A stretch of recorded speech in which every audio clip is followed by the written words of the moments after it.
las erupciones del furor del veneno antisemita en la Europa de fines del siglo XIX. Y cómo, a partir de estas expresiones de odio, de estas expresiones de discriminación, hombres preclaros de Europa, como por ejemplo Theodor Herzl, van a llegar a la conclusión absolutamente irrebatible de que el pueblo judío debía disponer de su propio hogar, de su propio territorio nacional, como una república más en el concierto de las naciones del mundo. El caso Dreyfus, con su dramatismo, nos va entonces a enderezar rumbo a este camino. Pilares de Fuego es una producción internacional que a partir de esta noche Canal 11 pone en su hogar y que realmente registra uno de los puntos dramáticos más importantes que la televisión argentina puede hoy ofrecer. Pilares de Fuego, ya en el aire. Jorge Cohen, Sociedad Anónima, agente de mercado de valores de Buenos Aires, tiene el honor de auspiciar la presencia en la televisión argentina de Pilares de Fuego. Más de 5 años de producción e investigación para realizar este documento ejemplar. 50 años de historia para el renacimiento de una promesa.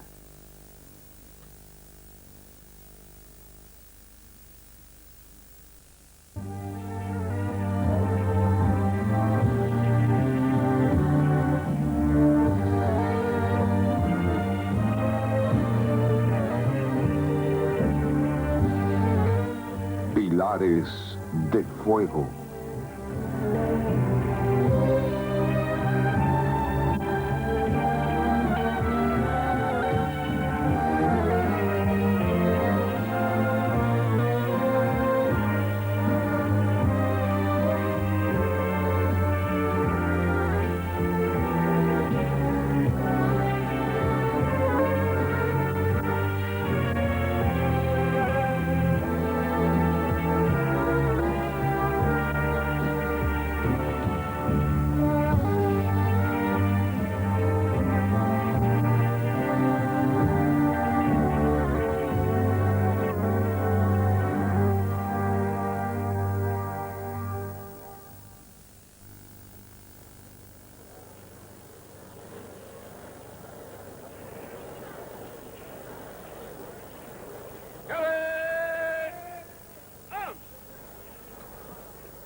En 1895, el periódico vienés Neue Freie Presse designó un corresponsal en París, Theodor Herzl, para informar sobre la pérdida de grado del capitán Alfred Dreyfus.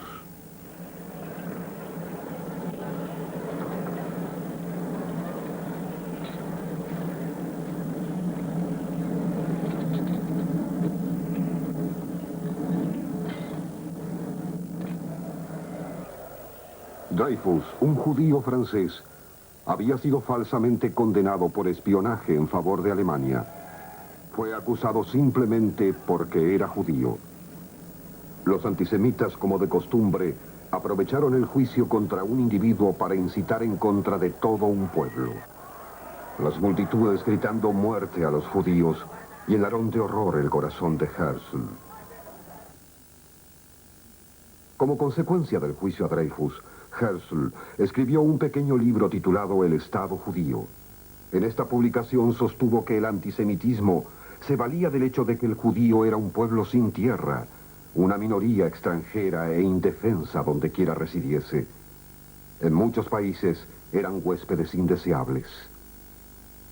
La publicación de ese libro, el cual 45 años antes del Holocausto clamó por la creación de un suelo patrio para el pueblo judío, desató una cadena de eventos que habría de conducir al restablecimiento del Estado de Israel.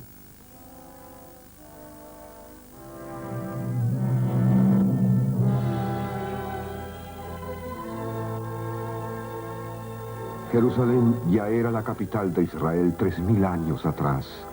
Fue la ciudad del rey David, del profeta Isaías, de Judas Macabeo y Herodes el Grande. Fue aquí donde Jesús, a quien los romanos llamaron rey de los judíos, fue juzgado y crucificado. Los romanos destruyeron Jerusalén hace 2000 años, cambiando el nombre del país de Judea a Palestina.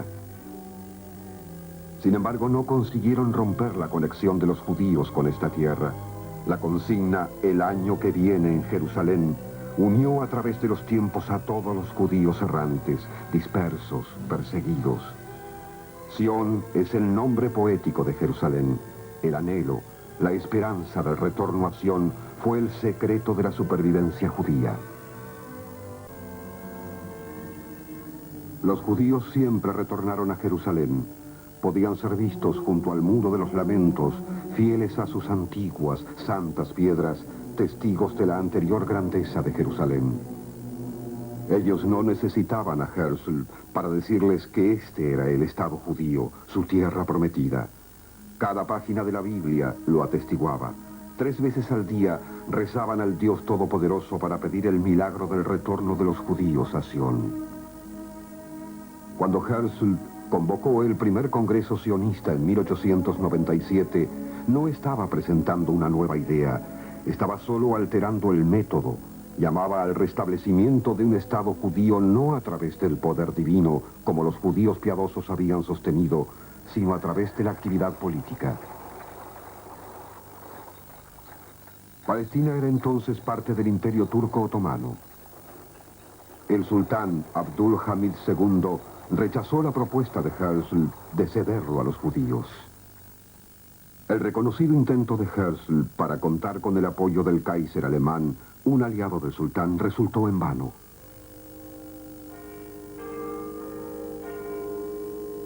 En su angustia, Herzl se dirigió a Inglaterra. Inglaterra, la poderosa y libre. Inglaterra, la que rige los 7 mares. Ella seguramente entenderá nuestras aspiraciones. Así se expresó Herzl al trasladar su actividad política a Londres durante los primeros años del reinado de Eduardo VII. En Inglaterra, la antigua idea de la restauración de Israel era vista favorablemente. No obstante, a pesar de toda su buena voluntad, el gobierno de Su Majestad fue incapaz de regresar la tierra de Israel a los judíos porque esa tierra no se encontraba entre sus posesiones.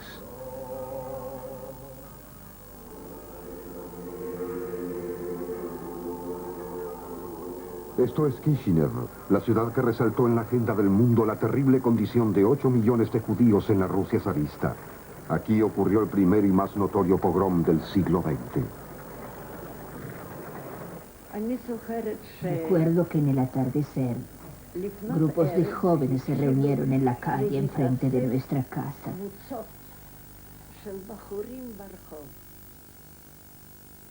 Por alguna razón, papá iba de ventana en ventana mirando hacia afuera. Después de que fui acostada por la nodriza, tiraron una piedra. Escuché ruido de vidrios rotos. Interrogué a la nodriza, pero ella dijo: agáchate. Agáchate y quédate quieta, no salgas de tu cuarto. Todas las ventanas de nuestro comedor estaban destrozadas.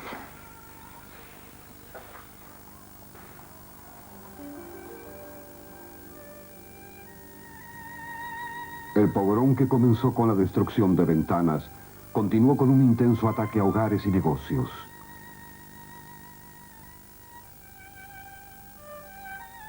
Al caer la noche, la masacre comenzó. Los saqueadores arrojaron niños desde los pisos altos, arrancando los ojos de sus víctimas y hundiendo las uñas en sus cabezas. Por 2 días la policía no intervino, deteniendo la matanza solo en el tercer día, cuando el número de muertos alcanzaba los 49. Herzl, profundamente preocupado por los pogroms, convocó entonces al 6º Congreso Judío en Basilea. Hubo discursos inaugurales, como siempre. Había una gran tensión. Sentíamos que había algo extraordinario en el aire. De pronto, Herzl se irguió y declaró: tengo una gran sorpresa para ustedes. Su Majestad el rey de Inglaterra les envía un obsequio. El obsequio es Uganda. Cuando regresó a su asiento, había en el salón una tensión increíble, silencio completo. Ninguna voz se escuchaba. De repente el salón estalló en gritos. Algunos comenzaron a gritar, no lo queremos, no lo queremos, mientras otros aullaban, nosotros sí. Fue un gran escándalo. Jorge Cohen, Sociedad Anónima, agente de mercado de valores de Buenos Aires, tiene el honor de auspiciar la presencia en la televisión argentina de Pilares de Fuego. Banco Mayo Cooperativo Limitado. En un banco todo, inclusive la tradición y la cultura.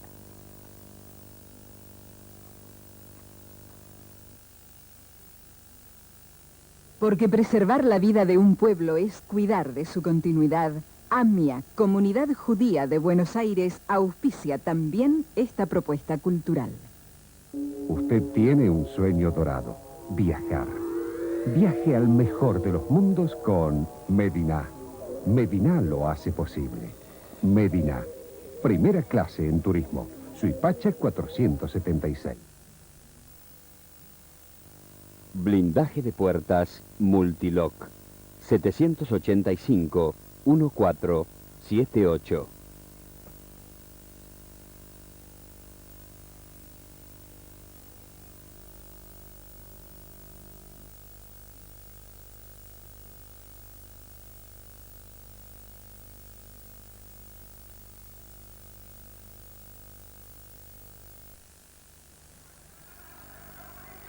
La generosa oferta del gobierno británico para establecer un hogar judío en África puso al movimiento sionista frente a su más dura prueba.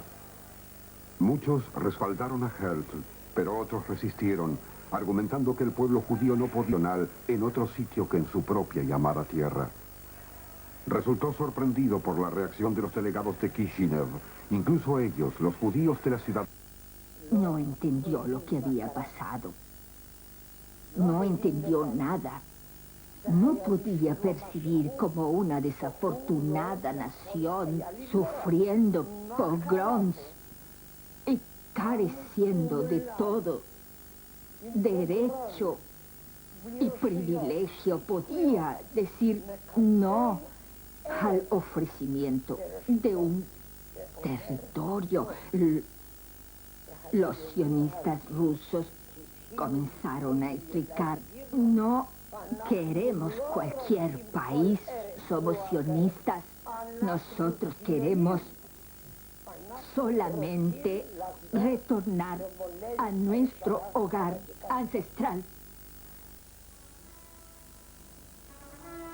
Durante el Congreso, Herzl fue fotografiado junto a un grupo de sionistas rusos. Esta es la única fotografía en que podemos verlo junto a la estrella naciente del movimiento sionista, el doctor Chaim Weizmann. Si la nación británica es lo que yo pienso, podrá ofrecernos una mejor propuesta, dijo el hombre que 14 años más tarde habría de recibir. Herzl murió 10 meses después. Algunos dijeron que murió de pena. Decenas de miles asistieron a su funeral. El duelo por Herzl fue profundo a lo largo de todo el mundo judío. Ante la vista de los oprimidos, de las masas perseguidas, él simbolizó la esperanza de una mejoría en la situación. Sin él parecía que el movimiento sionista había llegado a su fin.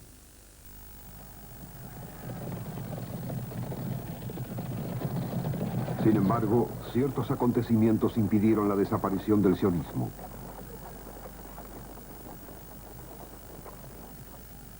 En 1905, la revolución estalló en Rusia. El zar Nicolás II ordenó detener la revuelta despiadadamente.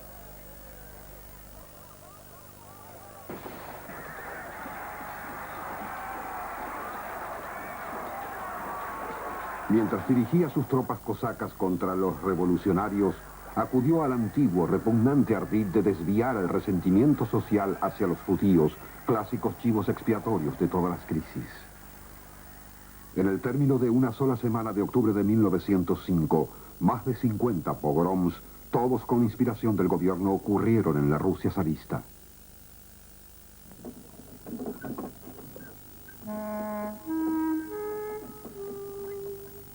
La salida de los judíos de Rusia alcanzó la dimensión de una completa migración nacional. La gran mayoría emigró a naciones de Occidente, principalmente los Estados Unidos. Solo unos pocos escogieron Palestina. Palestina nunca fue un país atractivo para la inmigración. Solo podía ofrecer una vida de pobreza, un clima difícil y enfermedades fatales. Estaba última en la lista de países deseables entre los colonialistas. Solo una profunda motivación espiritual podía atraer gente civilizada a Palestina. Crucé el valle de Jezreel por un angosto sendero a través de una nube de terribles mosquitos. Finalmente alcancé el Kinneret, el páramo que comenzamos a restaurar. La tierra estaba muerta. Uno tenía que tener una profunda convicción para tratar de revitalizar ese suelo. Un gran entusiasmo marcó los primeros años del sionismo en la tierra de Israel. Los padres fundadores creyeron que la asimilación en la consigo la extinción del pueblo judío. Solo aquí, en sus históricos alrededores, tendría el pueblo judío una oportunidad para rejuvenecer. Eliezer Ben Yehuda, uno de los padres fundadores del movimiento sionista, afirmó que el mero retorno a Sion no era suficiente para rescatar al judaísmo de la asimilación y extinción. Algo más era necesario, el retorno al lenguaje hebreo. En Jerusalén, Ben Yehuda condujo un experimento asombroso. Crió a los primeros niños en 2000 años cuya lengua materna era el hebreo. No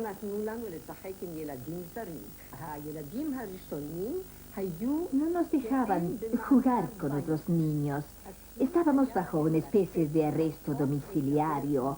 No nos permitían salir a la calle y hablar con otros desconocidos. Pero, ¿qué ocurrió cuando mi hermano llegó a los 4 o 5 años?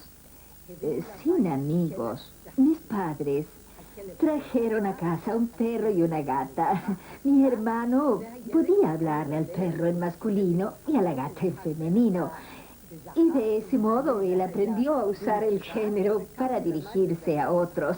Esos fueron los primeros amigos y también los primeros animales en hablar en hebreo en 2000 años, aunque usted no lo crea. El renacimiento del lenguaje hebreo, un prodigio histórico sin precedentes en los anales de la humanidad, no fue un asunto simple. Demostraciones callejeras como estas, fotografiadas en Jerusalén en 1911, fueron necesarias para instituir el hebreo como el lenguaje de estudio en las escuelas. Los administradores de las escuelas judías consideraban imposible enseñar aritmética y geometría en la lengua sagrada, pero los manifestantes, celosos defensores del hebreo, replicaban que era posible y que no había otra alternativa. De otro modo, la nación judía no iba a sobrevivir. ¿Qué pensaban los árabes de Palestina mientras veían a los judíos agitando sus banderas azul y blanco? ¿Qué era esta tierra para ellos? El Islam llegó a Tierra Santa en el siglo VII. Tribus de arrojados guerreros emergieron del desierto arábigo y en una serie de asombrosas conquistas conquistaron vastos territorios que se extendían desde la India hasta España. Por varios siglos, mientras la Europa cristiana andaba a tientas a través de la oscura Edad Media, los árabes fueron los portadores del progreso y la cultura. Las ciencias naturales, la filosofía y las bellas artes florecieron bajo su guía.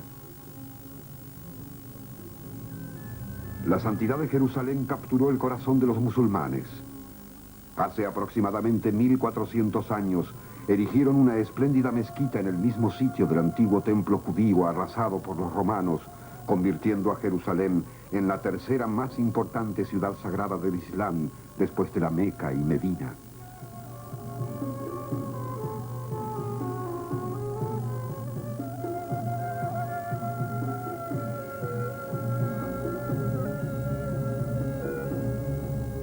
Desde la época de la conquista musulmana, los árabes han sido mayoría entre los habitantes de Palestina.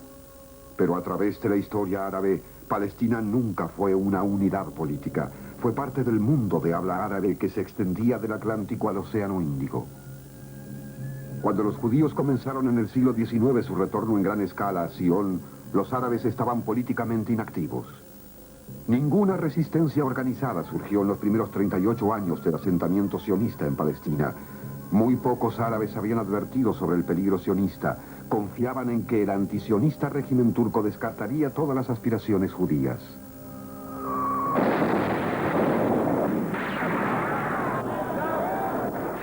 El comienzo de la Primera Guerra Mundial en agosto de 1914 cambiaría dramáticamente la escena.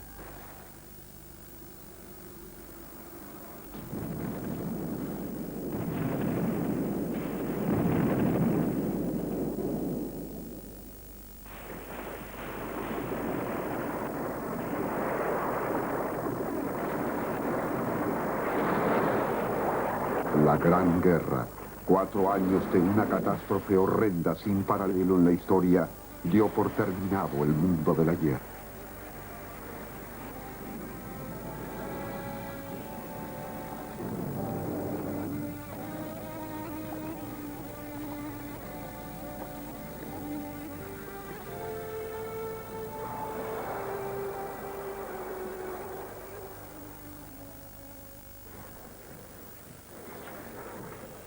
El Imperio Turco escogió alinearse con el lado equivocado. La visita real del Kaiser alemán al sultán en Estambul fue un hito importante en esta desafortunada alianza. El sultán declaró una jihad, una guerra santa contra los ingleses y franceses, sin advertir que al hacerlo había sellado el destino de su imperio.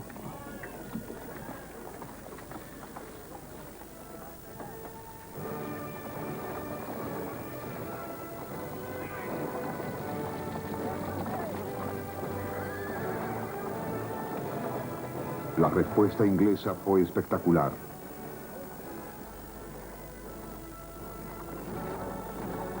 A finales de 1900, debido a ataque turco en el canal de Suez, una inmensa fuerza expedicionaria partió desde Egipto hacia Palestina.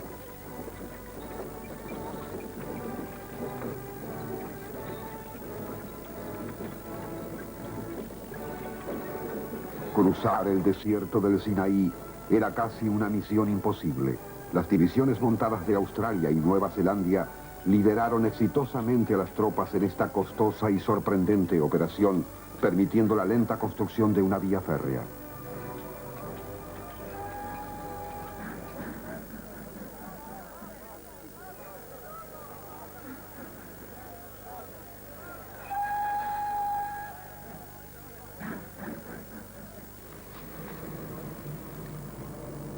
El plan era capturar Gaza, la histórica puerta sur de Palestina.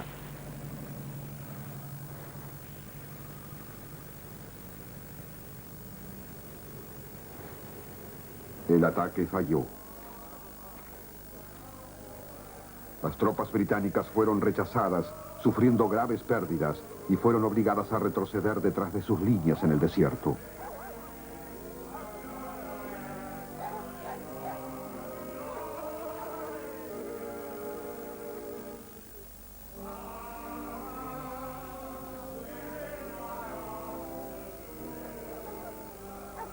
Una consecuencia de este fracaso fue el nombramiento de un nuevo comandante, el general Edmund Henry Allenby, un oficial de caballería de excelente trayectoria en el frente francés.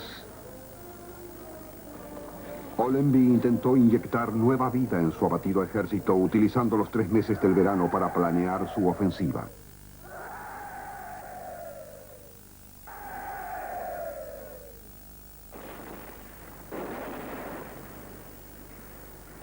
Hacia fines de octubre de 1917, Allenby abrió fuego de artillería pesada en dirección a Gaza. Esto resultó solo una táctica de distracción durante la cual la fuerza principal asoló Beersheba y la tomó por sorpresa. Cuando los cuerpos de camellos del imperio entraron en esta ciudad del desierto del Negev, la batalla por Palestina estaba esencialmente en las líneas del frente y comenzaron a avanzar hacia el norte, encontrándose prácticamente sin resistencia. La marcha a través de Gaza y Ashkelon, cruzando los campos de Filistía hacia Lida y Jaffa y con destino en Jerusalén, despertó emoción e imaginación. No era un frente de batalla ordinario. Cada monte, cada arroyo seco y cada pizca de tierra estaban signados por recuerdos históricos. Todos esos villorrios miserables llevaban nombres de famosas ciudades bíblicas. En noviembre de 1917, 2 días después de la conquista de Beersheba, mientras la caballería de Allenby avanzaba en dirección norte hacia Jerusalén, el canciller Arthur James Balfour escribió lo que denominó una declaración de sionistas judías. Este habría de convertirse en el más crucial documento en la historia de Palestina. La frase clave era: el gobierno de su majestad ve favorablemente el establecimiento en Palestina de un hogar nacional para el pueblo judío. Nuevas sobre la declaración Balfour hallaron a las tropas inglesas avanzando hacia el norte. Para el 15 de noviembre, Jaffa había caído y las tropas torcieron hacia el este, hacia las montañas de Judea.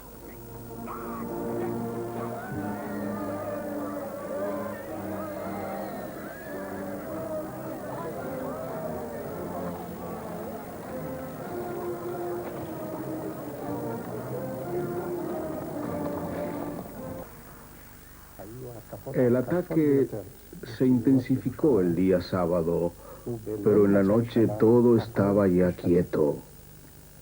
Logramos ver a los soldados turcos, cuya retirada fue, a propósito, notable. Los soldados turcos no se alborotaron. Mientras se replegaban, todo lo que pedían era ekmek, pan, pan. La tropa que se encontraba más cerca de Jerusalén en ese mismo momento era la División 50, compuesta mayormente por londinenses.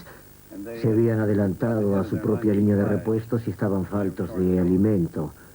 Un oficial, el mayor William Gilbert, tenía a sus órdenes a un cocinero y un sargento ducho en pillaje.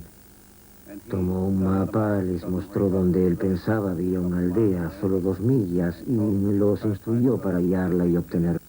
Mientras el alcalde de Jerusalén, Hussein Salim el-Husseini, abandonaba la ciudad agitando una bandera blanca, encontró a los 2 sargentos ingleses que se habían extraviado. ¿Qué estaban en realidad buscando? Hay muchas versiones para esta historia. Menachem Yashar, de pequeño, acompañó a la delegación que se rendía.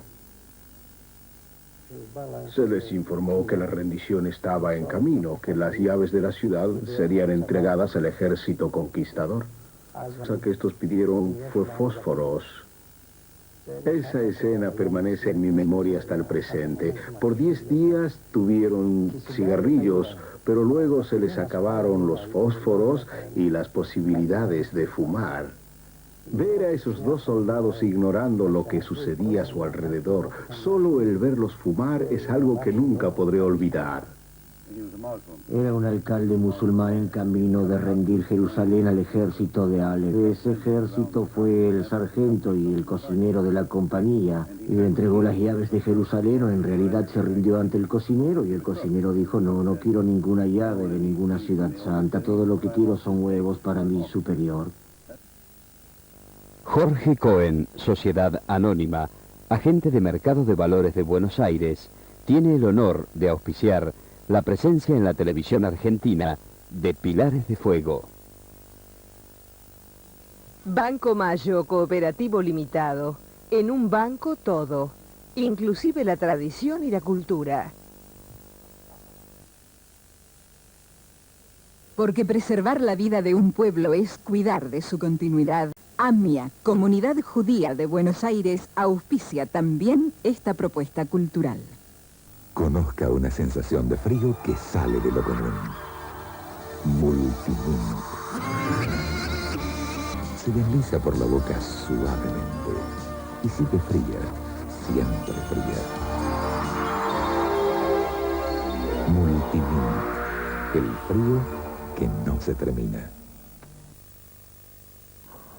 1917, las columnas del ejército británico avanzaron por todos los caminos que llevaban a la Ciudad Santa. El victorioso general Allenby ingresó a caballo por la puerta de Jaffa.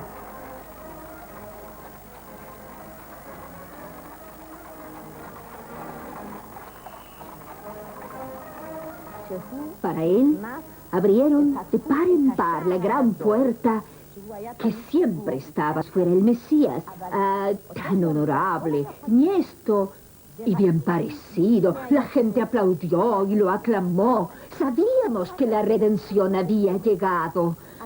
Cuánto habíamos deseado ser redimidos.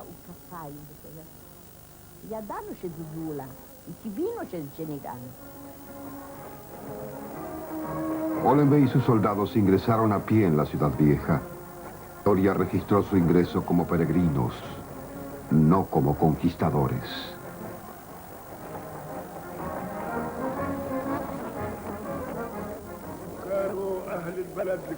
Muchos ancianos notables de la ciudad de Jerusalén estaban presentes.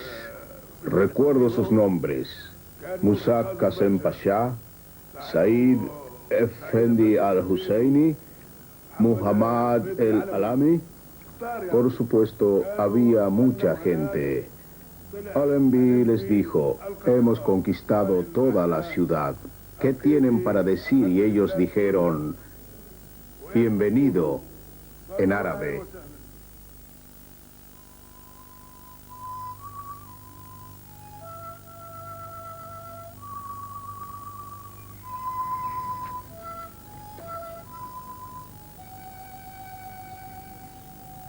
When this ruddy war is over, oh, how happy I shall be.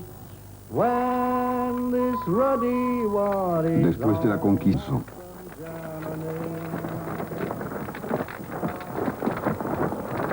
Allenby tuvo que posponer la continuación de la conquista de Palestina y Siria por 9 meses debido al empeoramiento de la situación en el frente francés. El paisaje de Jerusalén ha visto no poco de historia. Aquí yacen los famosos campos de batalla de los jueces, reyes, macabeos, celotes y otros héroes. A lo largo de ejércitos griegos y legiones romanas. Estos montes de Judea han presenciado el ascenso y caída de bizantinos, persas, cruzados y mamelucos. Ahora que la última marcha turca fue interpretada, un nuevo sonido se asoma, uno nunca escuchado en la tierra de la Biblia.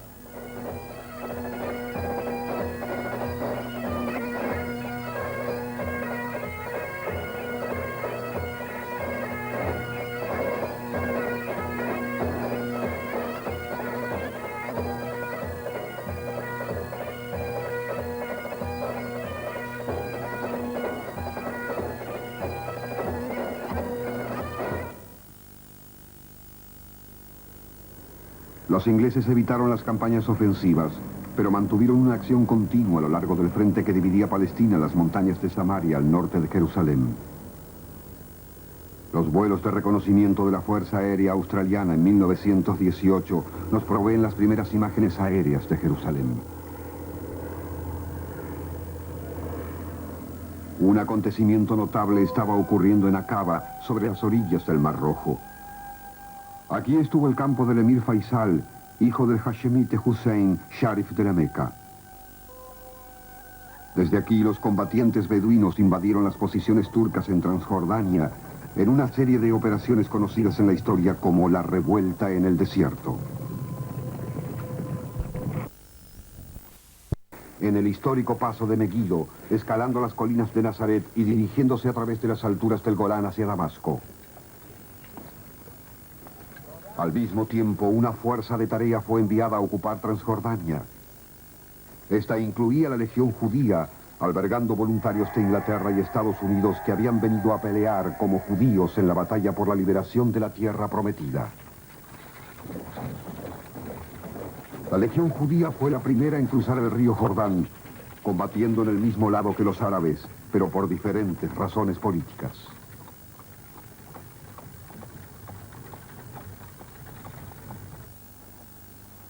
La inmediata rendición turca en Transjordania abrió al norte el camino hacia Siria. Este fue el momento sublime para los árabes. Faisal y Lawrence corrieron a Damasco. Allenby ordenó al resto de sus tropas permanecer en las afueras de la ciudad, otorgando a los árabes el privilegio de ingresar primero a Damasco. Damasco, capital histórica de Siria y cuna del moderno nacionalismo árabe, recibió entusiastamente a Faisal. Gritos de larga vida a Faisal y larga vida a Lawrence, es decir, Lawrence, se escuchaban por doquier. El pueblo estaba feliz. Hombres y mujeres se reunían en los techos.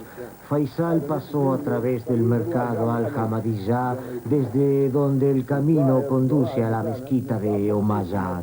La gente estaba complacida, esperanzada de obtener un Estado árabe como le había sido prometido antes de la guerra, liderado por Faisal. La noticia del establecimiento en Damasco de un gobierno militar encabezado por el emir Faisal causó una gran impresión entre los árabes de Palestina. Comprendiendo de pronto que Siria estaba a punto de alcanzar la independencia, mientras que Palestina había sido prometida a los judíos por la declaración Balfour, los árabes de Palestina se despertaron y comenzaron una gran actividad política. Declararon que Palestina era una parte inseparable de Siria. Desde entonces, se refirieron a ella como la Siria del Sur, en lugar de Palestina. El sentimiento nacional árabe en Palestina fue parte del sentimiento nacional árabe en el resto del territorio árabe. El Medio Oriente árabe, Palestina era parte de Asham, que significa la Gran Siria del norte y Siria del sur. Esta división entre Palestina, Siria, Transjordania, Líbano, surgió porque a un tiempo Francia, Inglaterra y Rusia, antes de la revolución bolchevique, quisieron tener sus propias esferas de influencia. Pero nosotros pensamos que éramos parte de un solo pueblo, un solo país, y eso queríamos seguir siendo. En noviembre de 1918, Alemania se rindió ante los aliados. La Primera Guerra Mundial llegó a su fin. Millones de hombres recibieron la nueva con exclamaciones de alegría.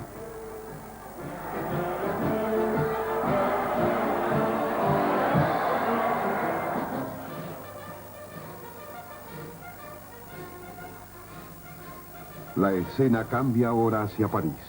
La capital francesa tuvo el privilegio de albergar la conferencia de paz. Los ojos del mundo entero se dirigieron hacia esta ciudad que celebraba la victoria. La atmósfera estaba saturada de una gran esperanza.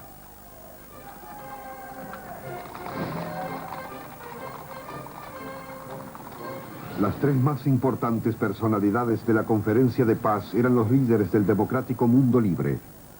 El primer ministro inglés David Lloyd George, el octogenario primer ministro de Francia, Georges Clemenceau, y la persona que estaba firmemente resuelta a asegurar el derecho a la libre determinación de todas las naciones, el presidente de los Estados Unidos, Woodrow Wilson. La noticia se esparció con rapidez. Delegaciones de todo el mundo llegaron a París exigiendo el derecho a la autodeterminación para sus propias naciones. En enero de 1919, París lucía como un carnaval internacional de buscadores de libertad. Entre otros, uno podía hallar a los principales personajes del drama palestino. La delegación del Movimiento Judío de Liberación, conducido por el doctor Haim Weizmann, y la del Movimiento de Liberación Árabe, liderada por el emir Faisal. La aparición de Faisal en París fue una sensación. Su porte real, el aura de la revuelta en el desierto y la participación del legendario Lawrence en su delegación causó una gran impresión entre los periodistas. Para mejorar su posición política, Faisal conferenció con Weizmann y firmó un acuerdo de cooperación con este, respaldando su reclamo de Palestina y consintiendo en que ésta sea entregada a los judíos. Faisal no firmó ese documento con pleno convencimiento. A último momento, agregó una cierta restricción con su propia letra diciendo, con la condición de que los árabes obtengan su independencia, de otro modo no me consideraré obligado ni por una sola palabra de este acuerdo.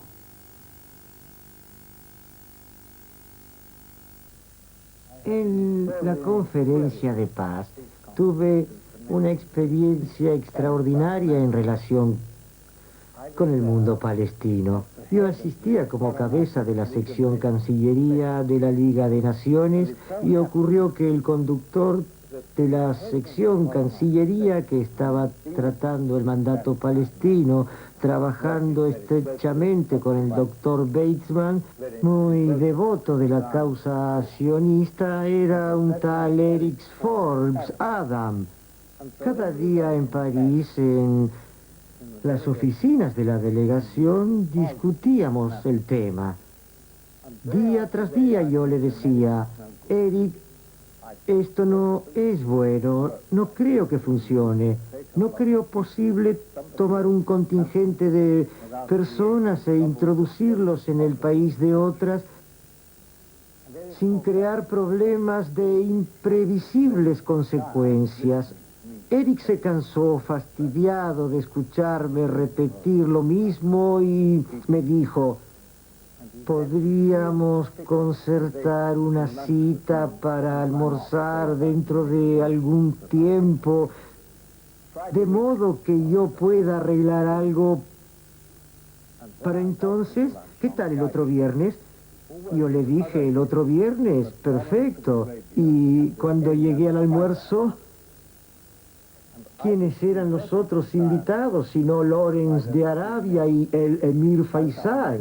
Y yo fui convertido al sionismo por esos dos hombres. Faisal hablaba y Lawrence de Arabia traducía del árabe. El emir Faisal me dijo, por supuesto que queréis en Palestina, sabemos lo que ocurrirá. Ellos traerán grandes fortunas de América y de otras capitales extranjeras.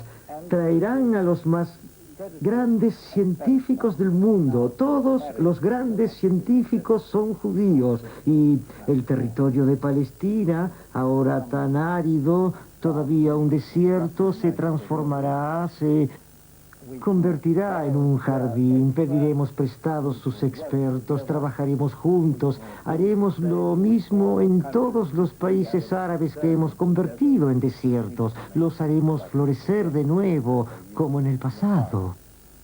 De este modo, la delegación sionista encabezada por Chaim Weizmann, Nahum Sokolov y Menachem Ushishkin llegó a la conferencia de paz sin oposición árabe. En su discurso, Ushishkin reclamó también para los judíos el derecho a la autodeterminación. La tierra de Israel, dijo, fue usurpada por la fuerza al pueblo judío, que debió exiliarse y dispersarse por todo el mundo. Pero ahora yo, descendiente de esos exiliados, vengo ante ustedes a exigir que nuestro hogar histórico robado nos sea devuelto. Jorge Cohen, Sociedad Anónima, agente de Mercado de Valores de Buenos Aires, tiene el honor de auspiciar la presencia en la televisión argentina de Pilares de Fuego. Banco Mayo, Cooperativo Limitado. En un banco, todo, inclusive la tradición y la cultura. Porque preservar la vida de un pueblo es cuidar de su continuidad, AMIA, Comunidad Judía de Buenos Aires, auspicia también esta propuesta cultural.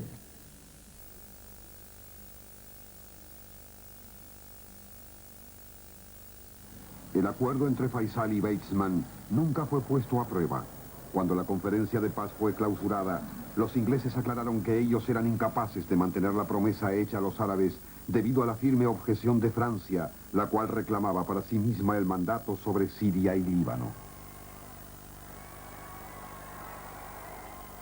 Faisal regresó a Damasco. Cuando llegó la noticia de que los franceses intentaban expulsar a Faisal de Siria, porque es británico para su gusto, sus seguidores sirios y palestinos decidieron iniciar la lucha.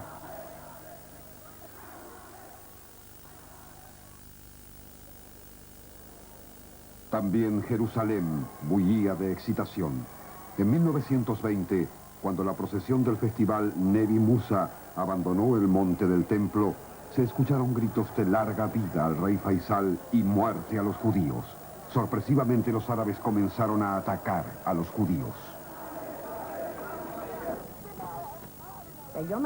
Siempre lo recordaré.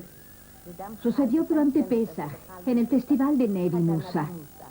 Esta era siempre una alegre experiencia para nuestras familias y para los turistas.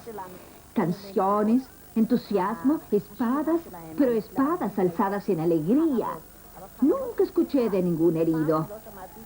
Entonces, en aquel domingo, de pronto ellos comenzaron a correr, blandiendo sus espadas, señalando con sus manos. Aquel hotel está lleno de sionistas. Los sionistas llegaron. Ellos nos quitarán Jerusalén. Aleijum. Vamos por ellos. Vamos a matarlos. Yo no sabía entonces qué era la muerte. Pensé que tirarían unas cuantas piedras y eso sería todo. Fueron alcanzados, nunca se levantaron, no. Los sucesos del Nevi Musa de 1920 fueron los primeros ataques árabes contra el sionismo. 7 judíos fueron asesinados y hubo 200 heridos. Poco le importaba al mundo los eventos de Damasco y Jerusalén. 3 semanas después, los aliados convocaron a una conferencia en la ciudad de San Remo, en la Riviera italiana. Aquí, representantes de los grandes poderes iban a firmar un acuerdo de partición del Medio Oriente. Francia recibió el mandato sobre Siria y Líbano e inmediatamente expulsó de Damasco al pro-británico Faisal. A Inglaterra se le concedió mandato sobre Irak y Palestina y compensó a Faisal por su expulsión de Siria coronándolo rey de Irak. Palestina, que entonces se extendía a ambos márgenes del Jordán, fue destinada como hogar nacional de los judíos. Pensé entonces que aquel fue el primer paso evidente. Usted sabe, poniendo fin al sueño árabe de unidad con Damasco como capital, reviviendo la gloria de los umayas y todo aquello, sí, yo pensé que aquel era un acontecimiento crucial. Tal vez, desde entonces sobrevino no un problema político, sino varios problemas políticos con problemas particulares en cada sector del mundo árabe. Ese fue el comienzo de la fragmentación. Los líderes árabes en Palestina fueron sacudidos por esos sucesos. Todas las esperanzas de convertirse en parte de un reino panárabe independiente se esfumaron. En su congoja acudieron a Musa Kazem al-Husseini, una figura de Jerusalén y exalcalde, escogiéndolo como su líder. Ahora, dijo Musa Kazem, tras los recientes eventos de Damasco, debemos cambiar nuestros planes. Siria del Sur ya no existe, es a Palestina a la que debemos defender.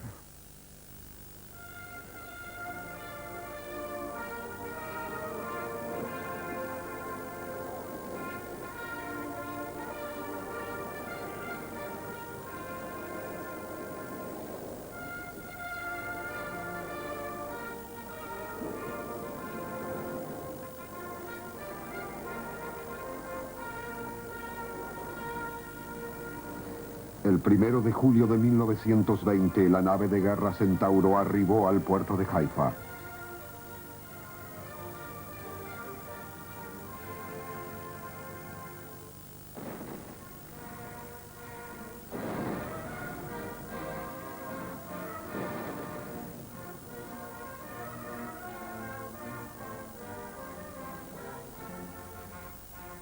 El primer alto comisionado para Palestina, Sir Herbert Samuel, desembarcó vistiendo uniforme blanco y una espada al cinto.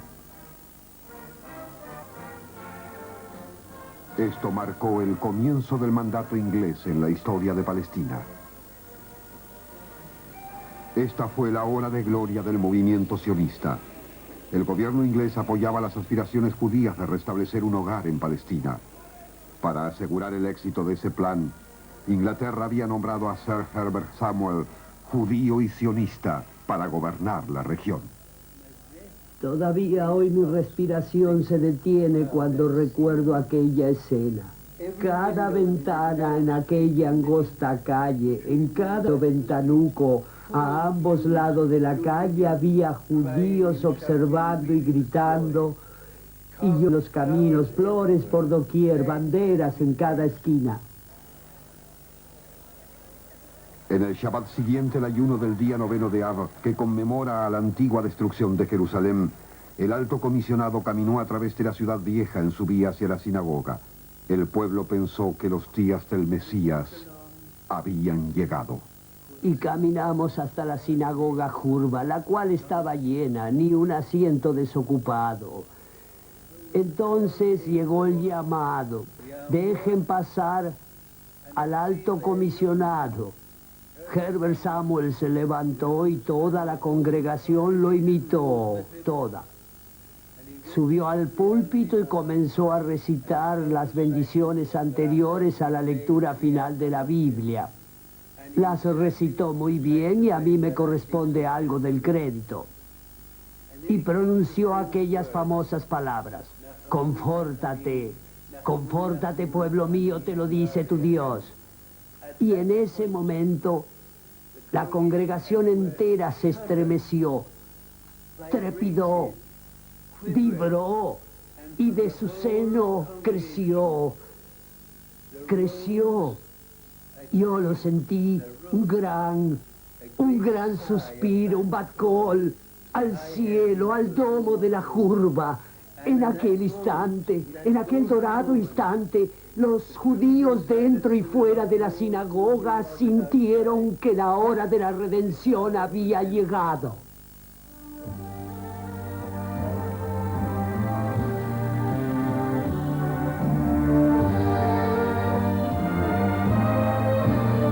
Doblaje realizado en Solano Producciones, Buenos Aires, Argentina.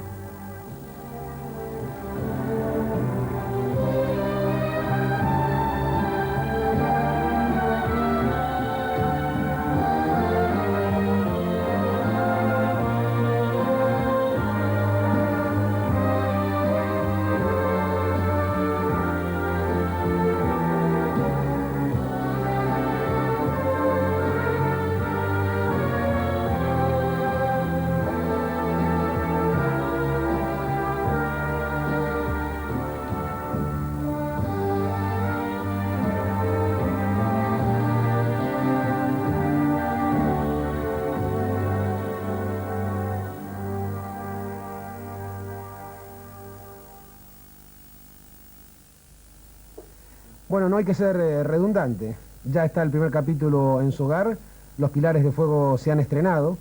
No hay que, entonces, insistir en adjetivos que ya nada pueden decir que no haya quedado dicho en la pantalla. Permítame, eso sí, explicarle, o mejor dicho, recordarle, que la serie incluye una totalidad de 7 capítulos. A lo largo de 7 capítulos, Pilares de Fuego va a ir describiendo, desde lo que hoy usted vio y hasta la 7ª semana, la historia contemporánea del pueblo judío, para desembocar en un 8º programa en el cual vamos a recuperar lo esencial de lo ya visto y vamos a dialogar, vamos a analizar con toda la profundidad y con toda la serenidad que el caso merece, precisamente lo que se desprende, las conclusiones de lo que hemos visto. El próximo domingo, Pilares de Fuego va a seguir avanzando en esta cronología, una cronología que, me permito reiterárselo, está acercando a la pantalla chica argentina imágenes de archivo absolutamente inéditas. Usted va a ver acá nombres y hombres conocidos mundialmente que jamás hemos podido ver de esta manera, de este modo, por la televisión argentina. En nuestra próxima emisión, el próximo domingo, siempre por acá, por Canal 11, por supuesto, vamos a estar adentrándonos en el significado, las características y los aspectos que tuvo la colonización judía de lo que era la tierra palestina ya a comienzos del siglo XX. Vamos a tomar contacto también con un fenómeno que nosotros, los argentinos, lo conocemos muy directamente, el fenómeno del imperialismo británico, y cómo la acción del imperialismo británico operó en el Medio Oriente, dividiendo, insertando naturalmente cuñas de odio interracial e interétnico, y sin duda exclusivamente en función de intereses de características coloniales. Pero esto es contarle ya lo que va usted ver el próximo domingo, así que sencillamente quede presentada la propuesta de Pilares de Fuego para que la volvamos a recuperar la próxima semana. Gracias y hasta el próximo domingo.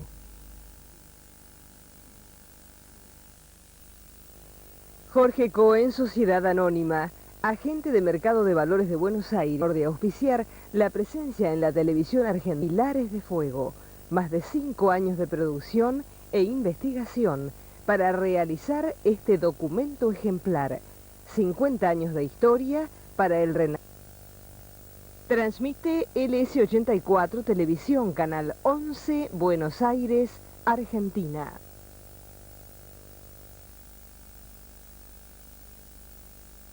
¿Cafecito? Toma, cóbrate. Gracias. ¿Me quedo con el vuelto? Sí, tiralo ahí más. Muy amable.